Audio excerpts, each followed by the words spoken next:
Trekcast. The galaxy's most unpredictable Star Trek podcast.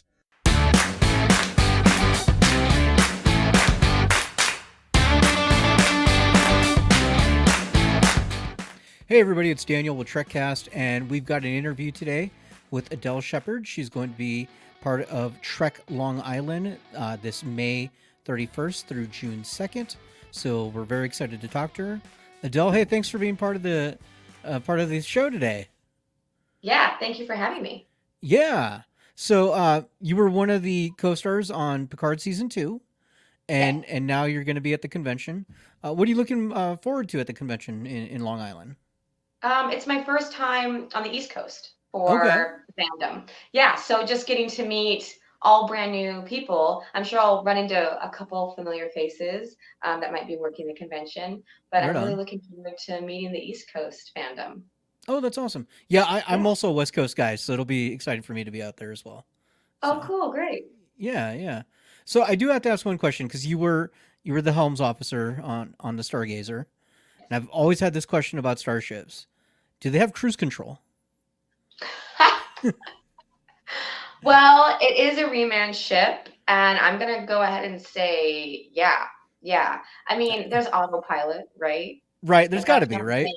Not the same as cruise control. I mean, there's that scene, if anybody's seen it, where we're just kind of floating there in front of the anomaly. Mm-hmm.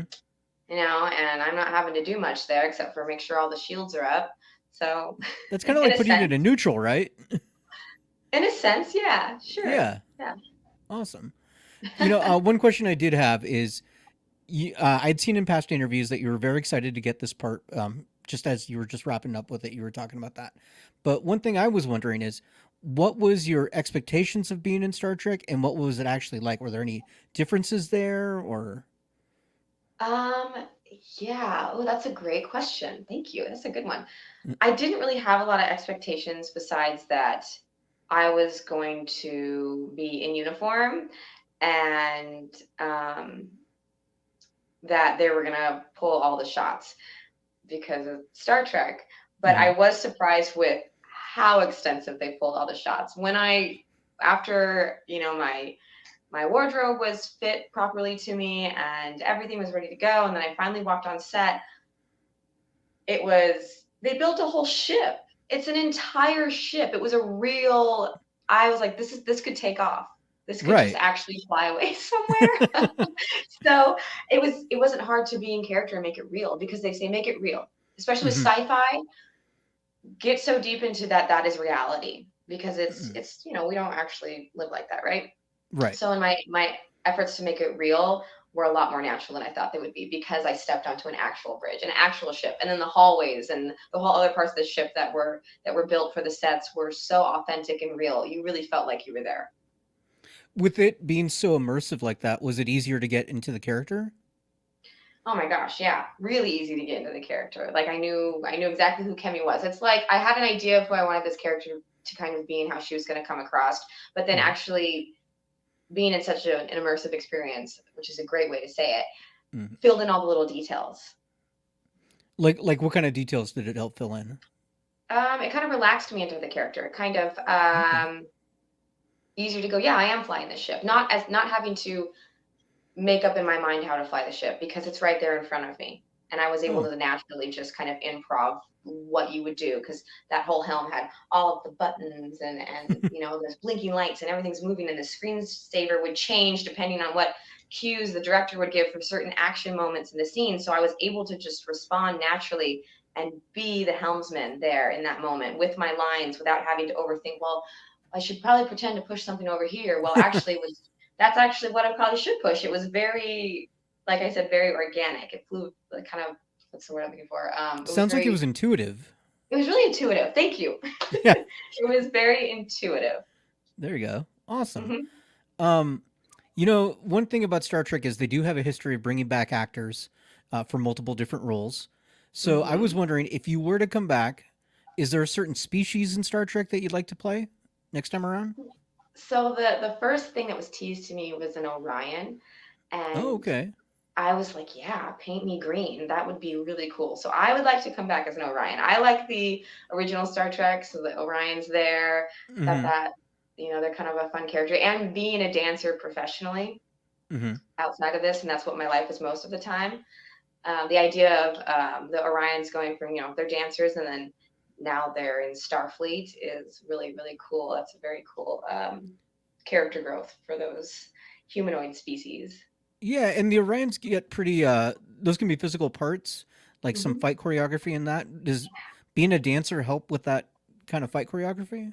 Immensely. Whenever I meet a stunt coordinator or somebody that's doing the fight choreography, they love that I was a professional ballerina because then they know that I have the flexibility and I have the mental capacity for, stepping on the same foot every time. And it's choreography in a sense, like Hmm. fighting, combat, those kinds of scenes that you see because you're not actually hitting each other. It's a lot like dancing. Um, so yeah, of course. Awesome. Um, so one question I did have is, now that you're out at conventions, you'll be in Long Island, like we said. What is some of your favorite compliments to get from fans? My favorite compliments. Just today, Yeah. somebody left a message on my or left a comment on my Instagram about they met me at the convention I just did in Lompoc. It was for May the 4th be with you this past weekend. Had a Okay. lot of fun, and they just were so thankful that I was multifaceted. They had done the research and were like, wow, you're a dancer and you're an awesome actress. And then you also have a motorcycle. You're not afraid to get dirty, and you're just really real and down to earth. And it just felt really good that somebody was so aware of all the different parts of Yeah. I'm not just, in Picard, or I'm not just a ballet dancer.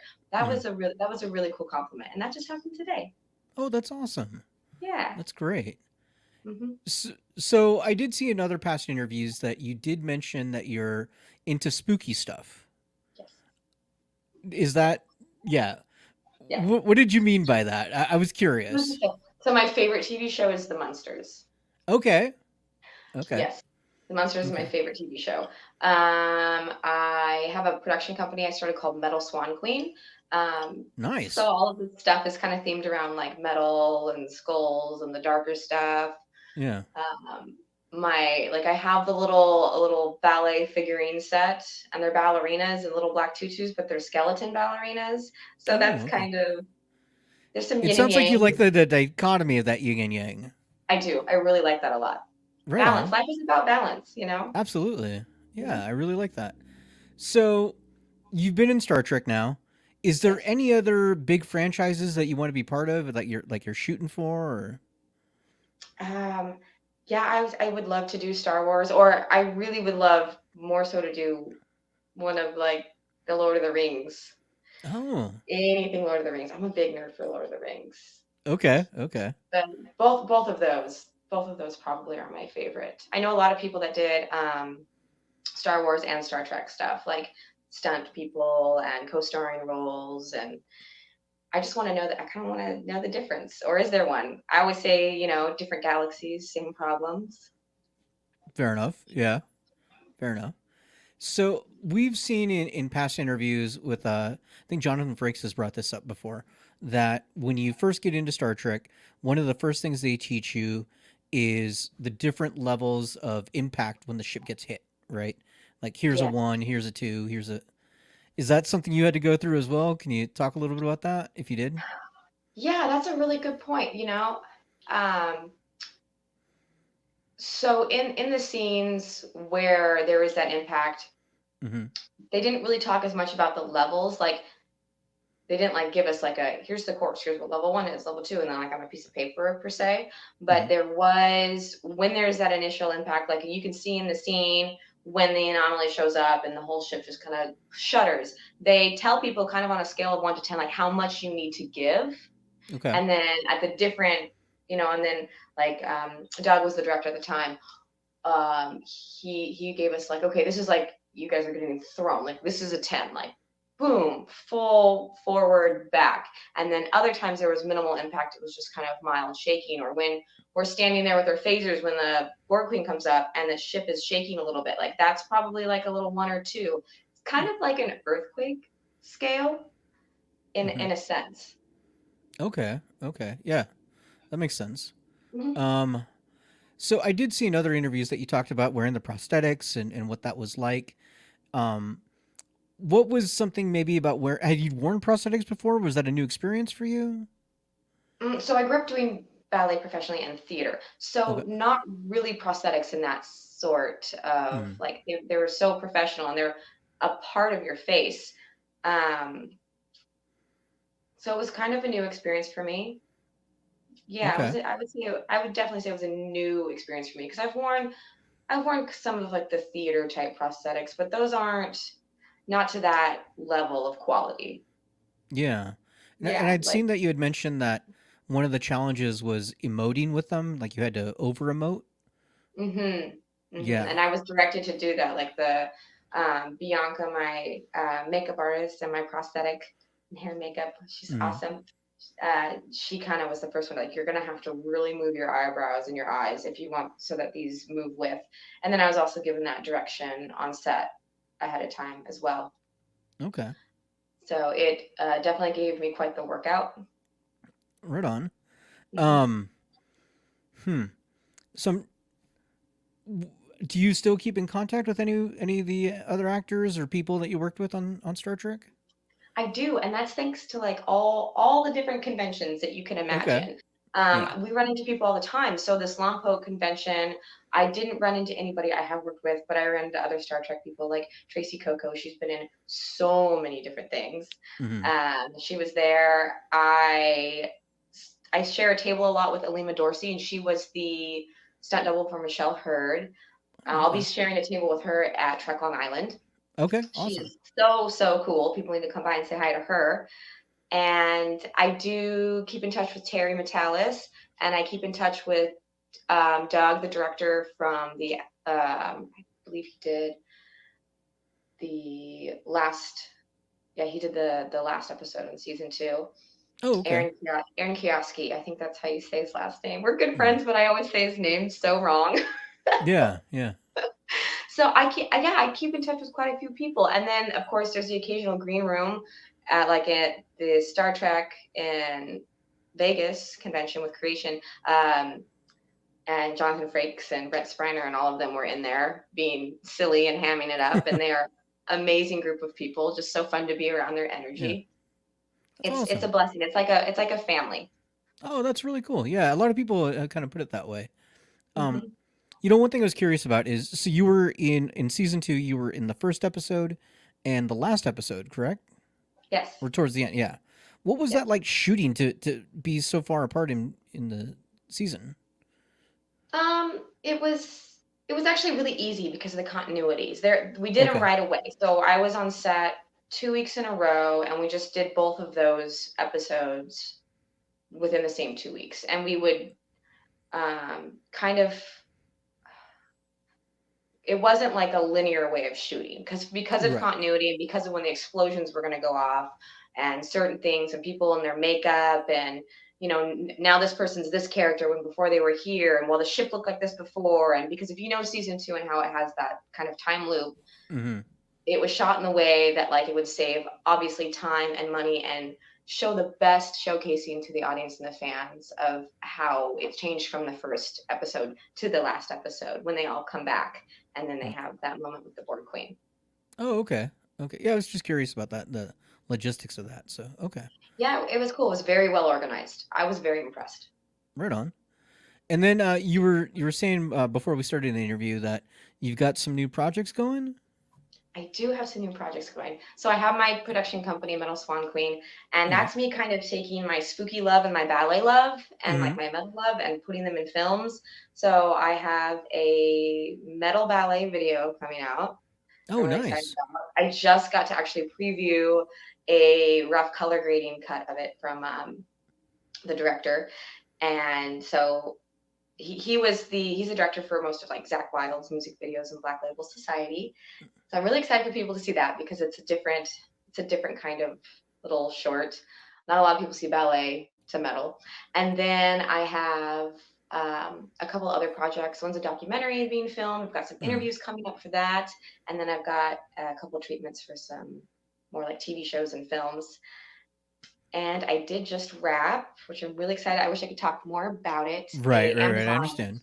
A brand new Amazon Prime TV show. I just did the first season in January. I don't know when it's coming out yet. Yeah. You know, you've brought up metal a few times. I've got to ask, because I'm a big music fan. What are some of your favorite metal bands?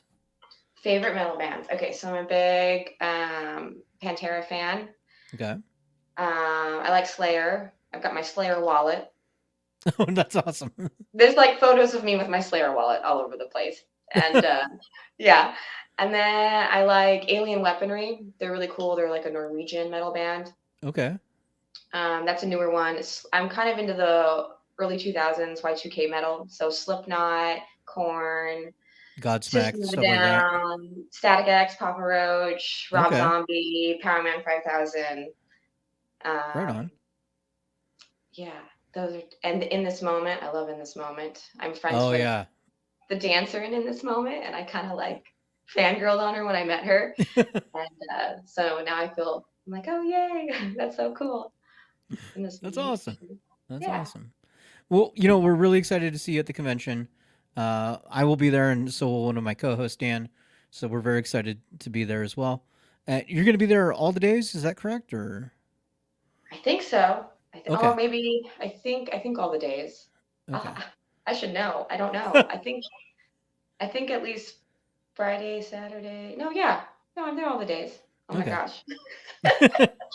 Don't let my rep know that I don't know. It's okay though. I'll be there no matter what. There you go. Well, that just means people have to be there every day just in case. So yeah, just in case, you know. Yeah. Why not? Yeah. So the dates are May 31st through June 2nd for those people who want to know, and tickets are available at treklongisland.com. Adele, it's been great talking to you. It was a ton of fun. Yeah. Anything else you want to bring up before we wrap up? No, just live long and prosper, my friends. There you go. Well, thank you so much. Attention all Starfleet personnel. New York's only fan-run Star Trek convention, Trek Long Island, is back this summer. Get ready for 3 days of sci-fi fun celebrating your favorite franchise in the Empire State. Meet the stars from Trek shows spanning different eras, including Melissa Navia and Yetidi Badaki from Strange New Worlds, Gabrielle Ruiz from Lower Decks, Armin Shimmerman, Chase Masterson, J.G. Hertzler, and Kitty Swink from DS9, Ethan Phillips from Voyager, Janet Kidder, Tara Rosling, Conrad Coates, and Elias Defexis from Discovery, and many more, including celebrities who haven't been at a Star Trek convention in years, like Clyde Kasatsu, Natalia Nogalich, and Daphne Ashbrook. Come meet your fellow fans. Take in a panel with your favorite podcasters. Enjoy Dinner with the Stars, featuring live musical performances. Meet authors, artists, and musicians, and so many more during this epic 3-day event brought to you by the talented and inclusive community that makes Star Trek go at warp speed. Trek Long Island takes place from May 31st to June 2nd at the Hyatt Regency Hotel in Hauppauge, New York. Visit treklongisland.com for tickets, exclusive packages, and more information. Trek Long Island, going kindly this summer.